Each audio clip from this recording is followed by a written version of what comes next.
Yes, death is, as we were talking about today, it is a process of reconstitution.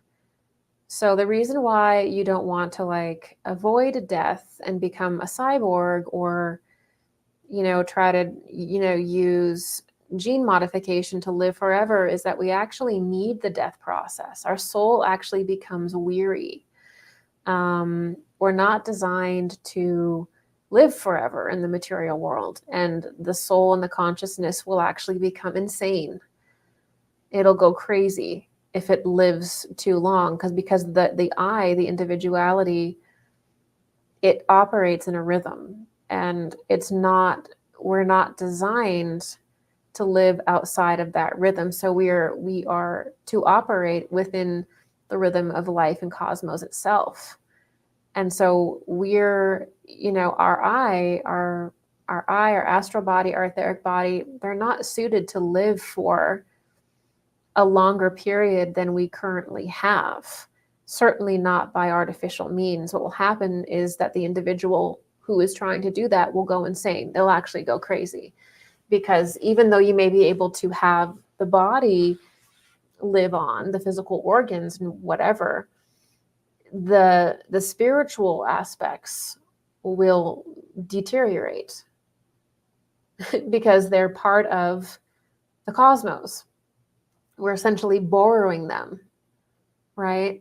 The thing that we get to really keep is our I at the end. And so, um, there is a need in that sense for death, from the perspective that we need that renewal, we need that rebirth. We cannot choose when we die, right? That gets into the taking of life conversation we had at the top of this session. So we don't get to choose when that is, because we enter the rhythm of life and we are born and we die according to a rhythm much greater than our mind can understand. So we don't play God. We operate within the parameters of God, try to understand God through our experiences. And through that, we know ourselves. So death provides the ability for reconciliation with the spiritual world, with angels, but also reconciliation with our deceased loved ones. So when we pass away, we do get to see family members, friends, individuals who passed before us. So there is a period of beautiful reconciliation. We get to be with angels. We get to see spiritual masters, humans that are exalted. And so the world of death is really, once we can get through the kind of Kamaloka experience, the burning desert of thirst, we begin learning, we begin to heal, we get to see people that we haven't seen for maybe decades. And so there's this whole aspect of heaven that's healing for us. We get reoriented and we learn, and we get a different vantage point from heaven of life. And then when we come back around again, we hope that we can become quiet enough and still enough and tranquil enough to sense that heaven within ourselves that we learned from our last passage through it. We hope that we can bring that to the forefront more and more each life and live a more and more spiritually aware life. That's the hope. And so, if you're not getting that, then you're not getting that reorientation back in the spiritual world. And again, you will go crazy. Like the I, the astral body, the etheric body, when they're done, the body dies. When that higher self has decided that the mission is complete, the individual passes away. So this holding of the I and the etheric body and the astral body hostage is really, quite frankly, demonic. So we do need that death process. We don't want to rush there. We don't want to worship that process. We don't want to speed it along. But we also have to recognize it as a rebirth into higher worlds, which, when it does happen for us, should be an out breath of grace and release. And we live every day knowing that we are either building something eternal within us that will be glorified upon our death and made greater upon our death, or we're weighing ourselves down, we're slowing our process of learning, we are, in a sense, halted by too much material interest, too much focus on the material life that starves us in the spiritual world. Literally starves us, makes us forever thirsty, burns us in the spiritual world. Too much of a material life equals burning and dismemberment in the spiritual world. Not great. What happens to Black Magi who repents before death? Anytime a person genuinely repents, and when I mean repent, I mean, first of all, you understand the pain that you may have caused someone, and you deeply see it as being wrong. And there's a genuine desire to reconcile that and atone that. That's what real repentance and atonement is. It actually has to be something very real within you. It can't just be like, oh, I think I did something wrong, I'm sorry. Like, it has to be you truly feel it. If that happens, and the moment that happens, I don't care how dark you are, you will be surrounded by angels, you will be surrounded by the Christ, and you will be presented a path into the higher worlds. This idea of like eternal punishment and eternal damnation and retribution, and that is a human perspective. The moment that somebody looks inward and says, I have wronged myself, I've wronged people, I have done bad things, the moment that that happens in a genuine way is the moment that God is with you, and is the moment that Christ is with you, is the moment that angels surround you and begin to saturate you with the forces that raise you to who you truly are, when you're not mired in selfishness and materiality. The moment that someone begins to get beyond that is the moment an angel is there. That is the biggest joy of the spiritual world, is actually to see someone who has been on the path of selfishness, who has been on the path of cruelty, of intense materiality, and to see that person just begin to turn inward, just begin to turn on. I can tell you, it is the most glorious and celebrated thing in the spiritual world. There is no thought of like, well, you're going to suffer now, or you're going to get karma, or I hope that you burn in the baboon hellfires of the Book of the Gates and the Egyptian tradition. There is not that in the spiritual plane. The angels, Christ, they understand what we are going through deeply. On some level, they've been there themselves to be in that position. So the moment that someone turns inward and someone turns on is considered to be a holy event in the spiritual kingdoms.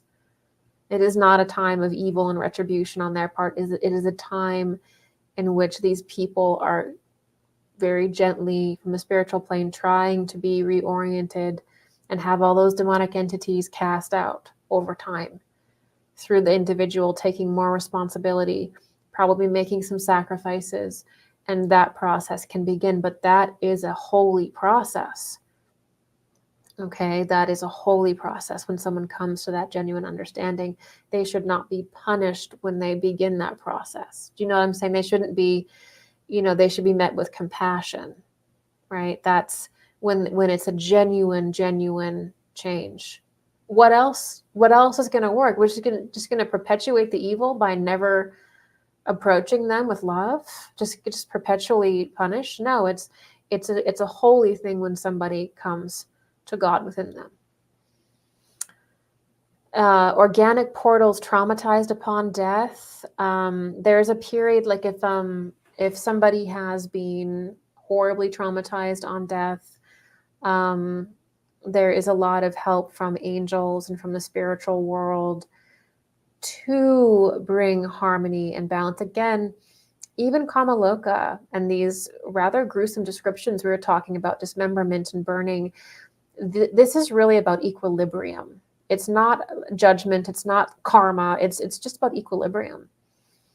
And so sometimes when you have people who have been really horribly abused and really traumatized, or even sometimes people who pass away when they're very high on drugs or alcohol, there's a special sort of process that they go through, which is a kind of reorientation into a kind of clarity, and then they can go with their death process. So all of that is taken into account by these beautiful, glorious beings. There's angels there, and there are obviously people that have lived human lives that are assisting. The spiritual world is a beautiful place. And a lot of it is dedicated to us, to getting us on the right track, to produce the wheat, to produce spiritual forces that enter into their kingdom of life, right? What happens to souls who sacrifice themselves, who were once evil? Well, again, any type of turning towards God, towards Christ, is accepted with open arms if it is genuine. Obviously, spiritual beings know when it's not. They live in the world of mind, so it's very obvious when it's not. You're not going to trick them. And so if you live a truly evil life, you will experience all of the dimensions very vividly of your evilness.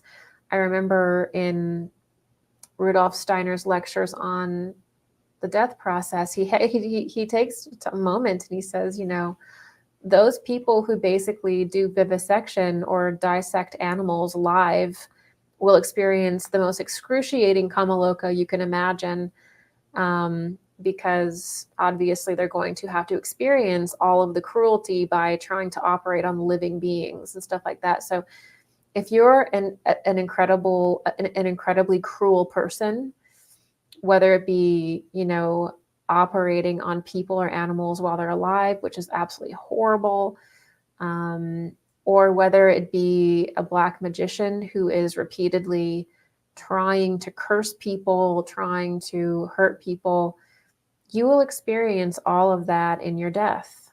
All of the black magic you try to inflict on people with different attacks or inflict on the world with your darkness, you will experience upon your death.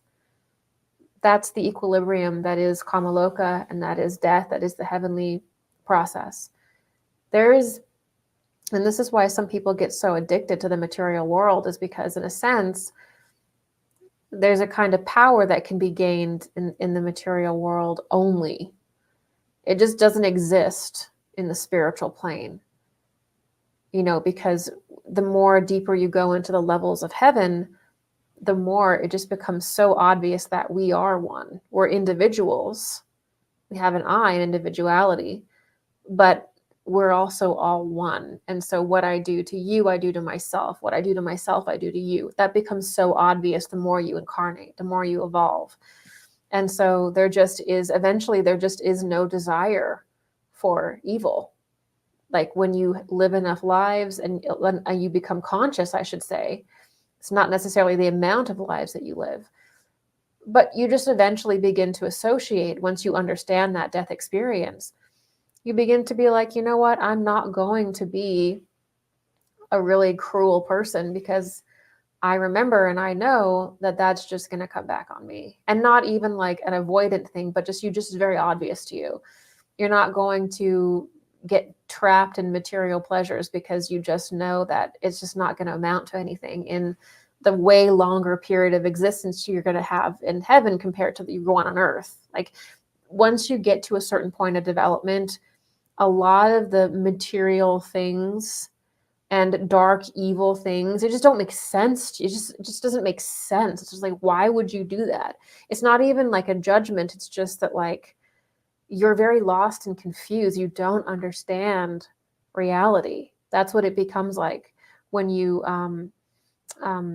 compare it to somebody who is doing all of this evil in the world and trying to consolidate all the power they can to rule the material world. It is but a blink of an eye, and then you are dismembered in the Kala Sutra and measured by a black string, and your larger parts are made small, your smaller parts are made large. It really does affect you. The death process does affect your spirit, your being.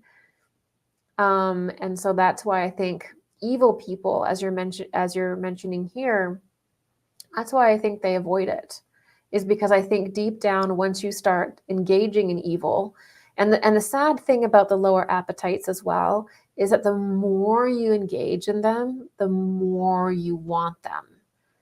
It's kind of like you descend into a lower world within a world, and suddenly everything you see has to do with that kind of lower urge. And you descend deeper and deeper into sort of these lower urges, and everything sort of becomes more and more around them, and you descend into like a different consciousness through the lower centers. And part of that is, I think, that evil people will seek to live forever because subconsciously they fear death, because they fear kamaloka, they fear that which they know exists because their soul has probably experienced it before.